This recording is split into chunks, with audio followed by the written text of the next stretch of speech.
right, a big day for the social media. Lalu Prasad Yadav, RJD chief, finally convicted in that forest camp. Sushil Kumar Shinde, our home minister. The letter that's created a huge amount of controversy. And of course, everybody loves Yuvraj Singh, who's now back on the Indian side to play against Australia. All of that in just a bit.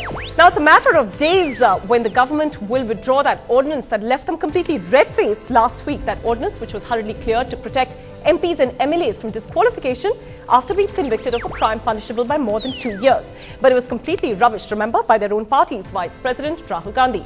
Former Bihar Chief Minister Lalu Prasad Yadav, who's in jail now convicted of corruption just earlier today, would be seriously cursing his luck, for had that ordinance been around, he could well have saved his political career, which many analysts now say is almost over. Or is it? Well, that's what we discussed today on the social network. Lalu in jail, career boost or career over.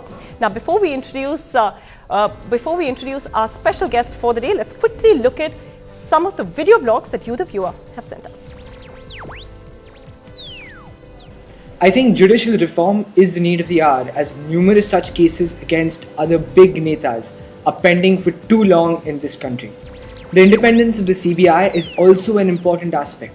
This judgment would be a great deterrent for the IAS officers and those political leaders who think they are above the law, which is not the case. All right, joining us to talk a little bit more about what this means for Lalu Prasad Yadav and his career in politics, we're joined by Prakash Ray, who is an activist and a research scholar at JNU and also has been watching Bihar politics, well, for the last several decades. Prakash, my first question to you, did you ever imagine there would be a day when RJD chief Lalu Prasad Yadav would actually be convicted? ये तो जब ये case जो है बहुत ज्यादा जब ये डेवलप हुआ था, तो ये जिस तरीके के एविडेंस थे, जितनी सारी इंक्वायरीज हुई थी, जितने सारे चीजें, जितने सारे इंफॉर्मेशंस बाहर आ गए थे, तो इतना तो श्योर था कि लोग जाएंगे जेल, इतना तो पक्का था। और आप ये देखिए कि कितने साल हो गए, 15-17 साल, 15-16 ईयर्स, 17 ईयर्स से ये सारा कुछ चल रहा है। ये तो था, लेकिन ये भी लग रहा था कि जिस तरीके से लालू प्रसाद का कांग्रेस के साथ जो है एक उनका जो उनकी नजदीकी है, तो लग रहा था कि शायद वो बच जाएंगे, और इसीलिए वो पिछले कुछ सालों से किसी भी कांग्रेसमैन से ज्यादा कांग्रेसमैन दिख रहे थे।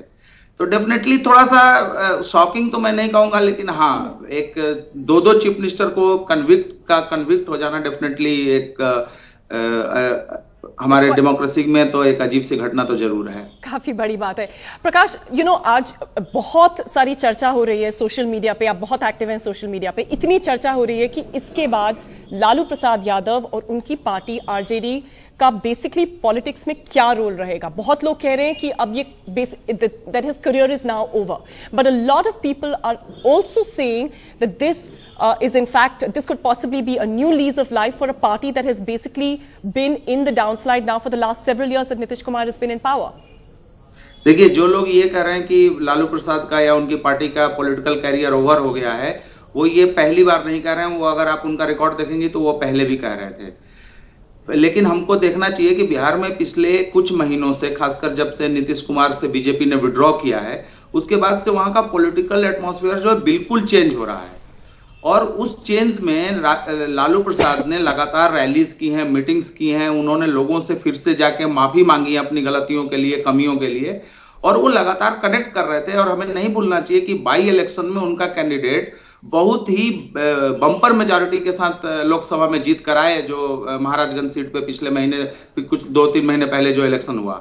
तो लगातार लालू प्रसाद की पार्टी नीतीश कुमार के एंटी इनकम्बेंसी फैक्टर पे, और जो इनका जो सोशल बेस है, जो माइनॉरिटी का सोशल बेस है, यादव ओबीसी कास्ट का जो है और अपर कास्ट में राजपूतों का है, जो उनका लगातार पॉलिटिकल मार्जिनलाइजेशन पिछले 5-7 सालों में हुआ है, वो वापिस लालू प्रसाद के साथ जुड़ रहे हैं। और कोई भी बिहार को जो नजदीक से देख रहा है उसके पॉलिटिकल डेवलपमेंट को, वो ये बात कह सकता है।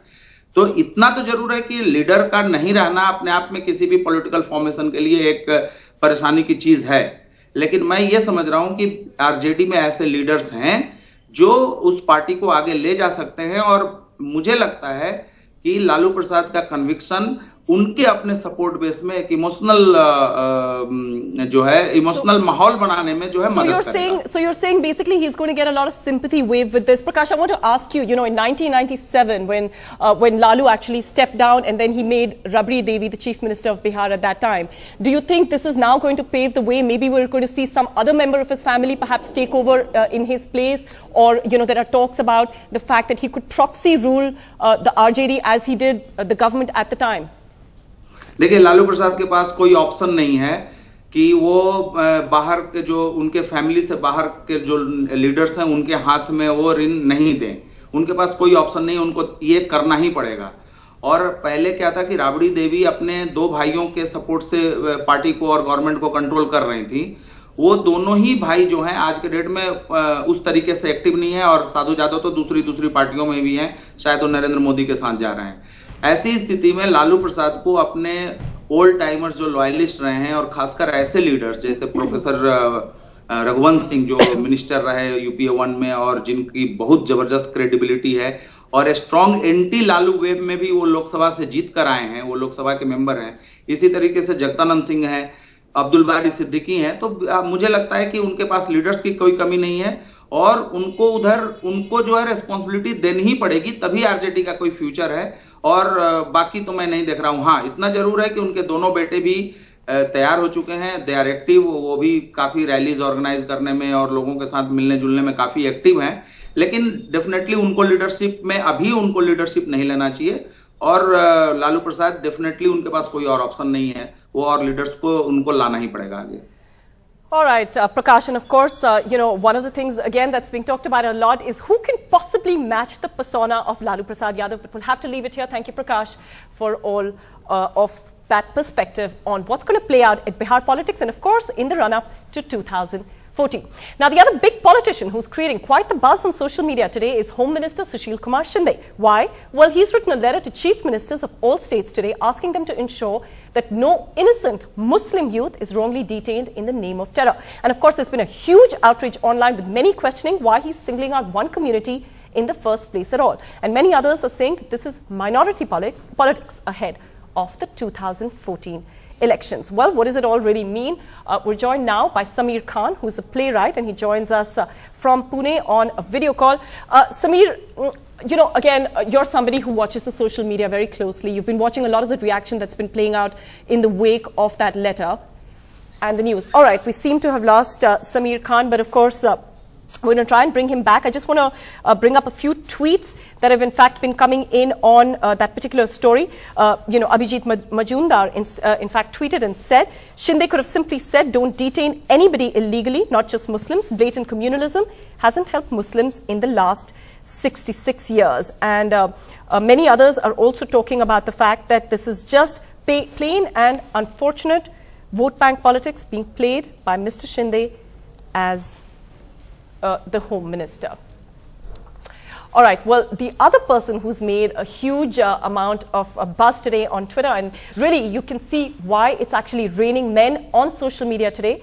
The Indian squad was announced for the ODI series in Australia, and although he was expected as a comeback, and there was no real surprise in Yuvraj Singh's announcement on the team, given that he's been playing really, really well, but yet the joy and excitement for the fans of Yuvraj Singh is too infectious to miss. Let's listen in to a couple of them. I think there are 2 points that I'd like to make. The first point being that I guess Yuvraj's selection actually points towards the fact that they want to have a look at him during the World Cup, and he is a contender for the World Cup. And number 2 is the indication that you're getting from the selectors is the fact that they are willing to give these players who they dropped a while ago on form another chance.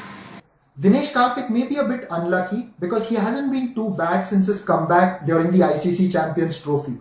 But somewhere down the line, one feels the selectors have taken the call because we are playing a home series. And if India are playing a home series, then they don't necessarily require that backup wicketkeeper.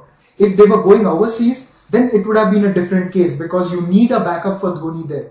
Now, should something happen to Dhoni, God forbid, if he gets an injury, then they can easily fly down Karthik or Saha because the series is in India itself.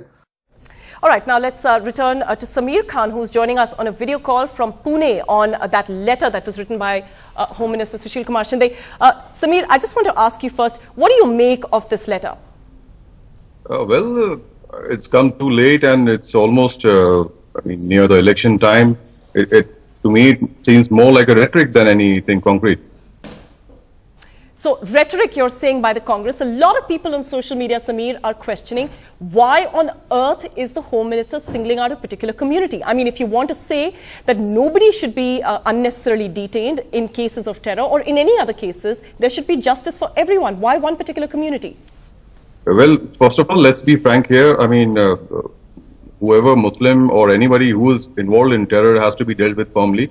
But now here we are talking about innocents being framed, innocents who have been languishing in jails, and there have been proven cases of Muslims from Malegaon or Mecca Masjid Blast who had suffered years of persecution, who were wrongly implicated. So there is nothing wrong in Home Minister naming the Muslim community, because there has been a case where Muslim community has been wronged. So there is no other community at the moment which I see has been wrongly targeted in terror case. So there is nothing wrong in that.